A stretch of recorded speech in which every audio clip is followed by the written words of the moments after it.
I think it's time for some stories. So we know effective communication is imperative. I think that's well established.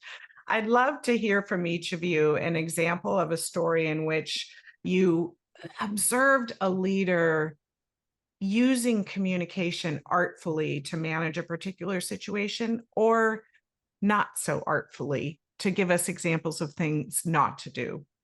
Dan, why don't you kick us off?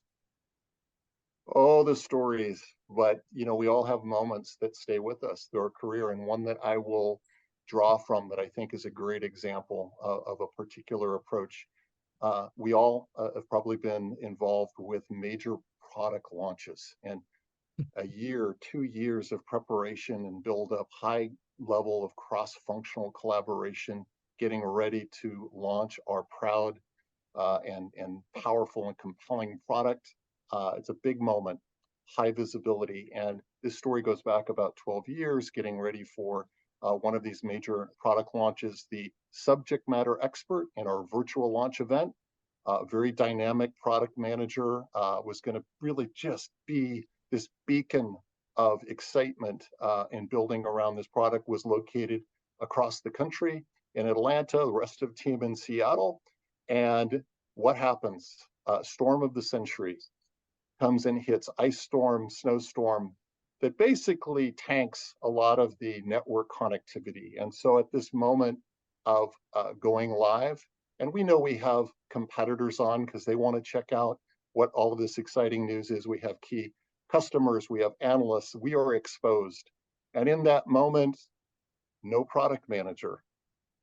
Delayed. We're scrambling behind the scenes, trying to come up with contingency on that. A sense of disappointment, a sense of embarrassment around that. And so you could just feel the level just deflating, the level of enthusiasm turning from anticipation into fear in terms of what's going to happen when we get through this. Is this going to be a moment of accountability? Is this going to be a moment of blame? Who's at fault? This fell short. And something magical happened in that moment. So we figured it out. We had some substitutes. We were ready to come in to kind of get through. Ultimately, we brought the product manager back in after a lengthy delay. We got through it, okay? It was not how we drew it up in the script. Now, in that moment, there was a senior VP kind of overseeing that whole product division that was witnessing everything that was happening, okay? And he was actually part of that whole scramble and trying to go to plan B. Now, in that moment, when we got off that launch event, he had a choice to make. He could bring the team in and immediately get into, let's roll up the sleeves and we're going to start dissecting this because this really fell short. What went wrong? Okay. And then how are we going to fix what went wrong? Or he could think about human connection. He could bring emotional intelligence and situational awareness into that situation to say, I've got to play the long game, right? We've got a team here. I've got to keep them emotionally healthy. I've got to keep them engaged because we've got work to do. Yes, this is a launch event, but we've got a product to go and sell. We have a product to go and support. And what he chose to do in that moment was to gather the team in a lounge area, informal area, come in with a smile on his face and basically kind of chuckling and saying, yeah, we had our own perfect storm, didn't we? And it just kind of lifted. You could just feel that burden of, oh, we're going to just get nailed on this. It just lifted and changed the whole mindset of that team. And he basically expressed his pride and how impressed he was that the team kept it together and was able to kind of persevere through that. And yes, there'll be a retrospective in terms of we could strengthen our contingency plans, worst case scenario planning. So maybe we could be more proficient at being able to just smoothly kind of transition from original plan to alternate plan.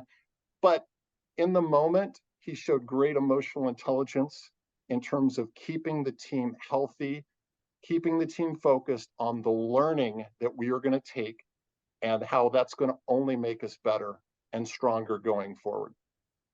Great, wonderful example. Thank you for sharing. And I really appreciated when you said in that moment he had a choice to make. As leaders, we have choices to make all the time. And it takes that experience and that practice, that investment in our own development to increase the likelihood that we're going to choose right in those unexpected moments. Mano, what about from you? Um, in my case, it's actually, in my case, it's an example of a tech leader of tech leaders where I've seen things done well, and I'll talk later about done poorly. But certainly tech leaders who have to deliver difficult news, or leaders who have to to deliver difficult news, need to not have a dissonance between their persona and the way the message they're presenting, and their personal presentation. The bad example I've seen is one of a tech leader announcing major job losses with a huge grin on his face. Now that doesn't quite work. So there needs to be emotional intelligence, which most leaders should possess, of not doing that. But we constantly see this sort of situation with people who should, frankly, know better. Yeah. Yeah. Yeah. Yeah.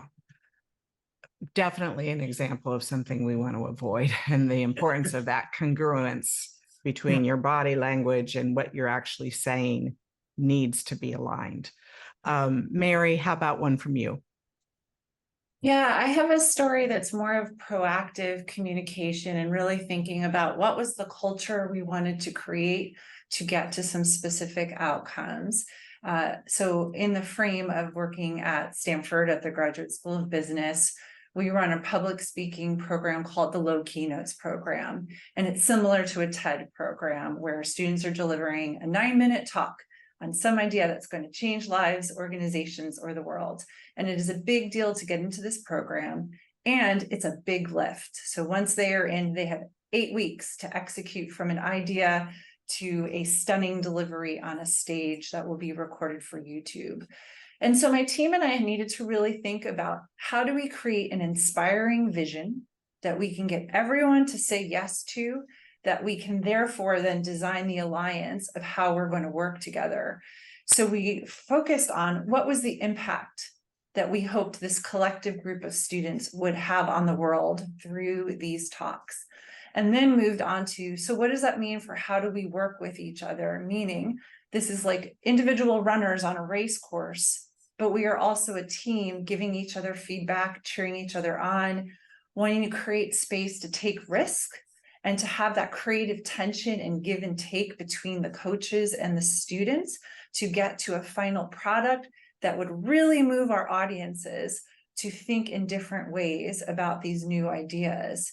And so ultimately, because we built such a tight container with each other and setting expectations and holding this bigger vision of culture, we had really magical performances by the students. I think they were so proud and satisfied of the work they did. I think these videos that are now floating out in the world are meaningful and are giving people pause and a moment to think about things in a new way.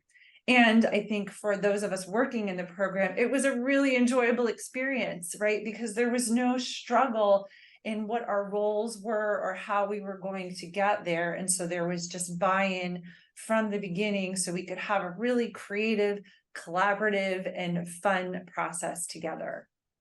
Oh gosh, wonderful example. And as someone who was privileged to once serve on a panel of coaches for the dry runs of these presentations, I can attest to the fact that it is truly magical and profound to see this young talent speaking about ideas to literally change the world.